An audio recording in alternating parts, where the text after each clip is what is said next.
that if the neurologist tells me he thinks I need another exam, and by the way, I've laid every bit of the record out, hadn't hidden a thing. You ought to ask Trump for his, okay? I laid it all out. And every single day I'm surrounded by good docs. If they think there's a problem, I promise you, or even if they don't think it's a problem, they think I should have a neurological exam again, I'll do it. Well, that is Biden's response to a reporter question last night asking if he's open to taking another physical or a test before the election, amid calls from people within his party like Michigan Governor Gretchen Whitmer to step aside. Let's welcome in Dr. Frank Contessessa, internist at Custom Care Medical. Dr. Frank, great to have you back on the program.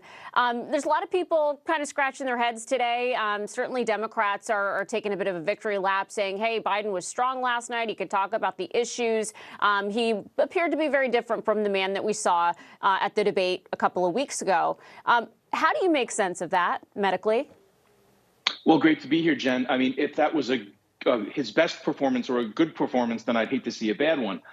He made a lot of gaffes again. Before the press conference, he called President Zelensky President Putin. He called the Vice President Kamala Vice President Trump.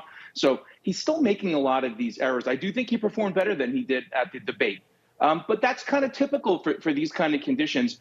The idea that he says, if nobody told me to take a test, nobody thinks there's a problem. I find that hard to believe.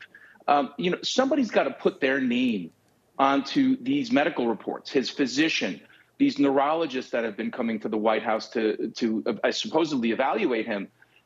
Someone's got to put their name on this and say, no, he's fine. There's no problem here at all. And I have a hard time believing that nobody thinks that there's a problem. Nobody has suggested any kind of testing. I think that's dishonest at best. Yeah, and it's interesting to me to watch the media reaction. Again, every moment is make or break. Every event that he's at, he's closely watched under a microscope to see how he reacts, his facial expressions, his movements, anything he does, they're looking for him to step out of line.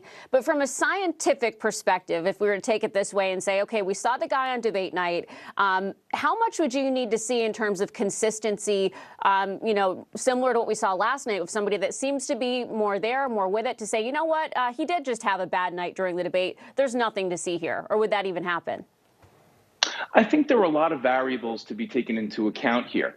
I truly believe, and again, it's speculation, that the night of the State of the Union, he was particularly amped that night. I suspect that he had some sort of pharmaceutical assistance that night, whether it be a stimulant, whether it be an ADD type drug. I believe that night, because it was so different from the Joe Biden.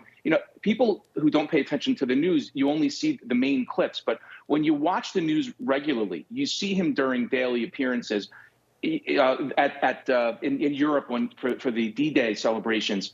He's slow motion. He moves very, very slowly. Everything is very difficult.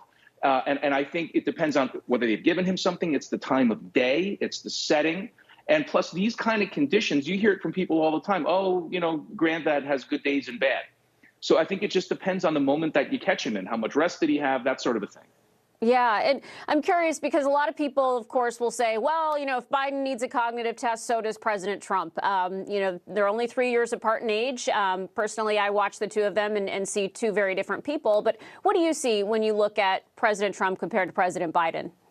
Well, number one, I think that would be fair. I think that everybody that runs for an office of this magnitude should take some kind of a cognitive exam.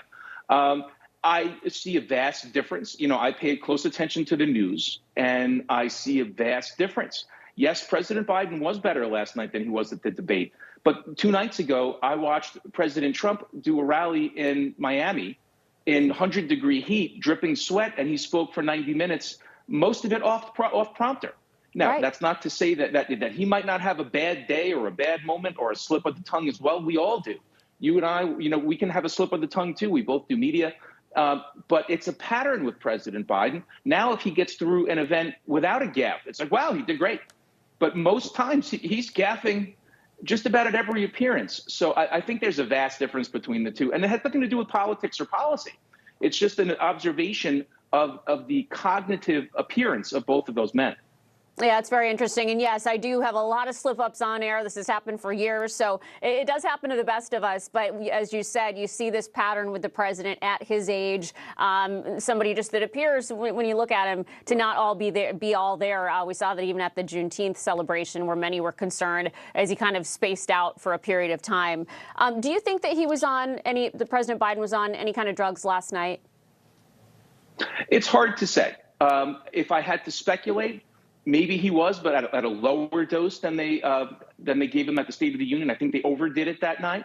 And, who knows? Maybe that might have been working on that in the days leading up to the debate.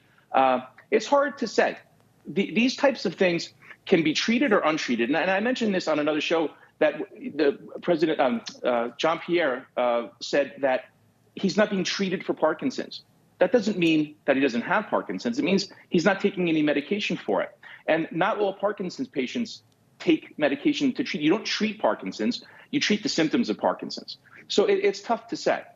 Yeah, and it's interesting because we also heard Biden, as you mentioned, some of the slip-ups, one of them being that he referred to Vice President Harris as Vice President Trump. Of course, the media and conservatives ran with that.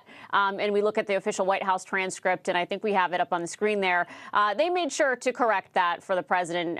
They got their work cut out for them, Doctor. But we appreciate you being here to provide assessment. Obviously, you don't treat the president, but I think you certainly provide a window into what we have all seen and confirming the concerns that so many Americans have. So, Dr. Frank Contessessa, thanks for being with us today. Thanks for having me, Jen. All right. Well, another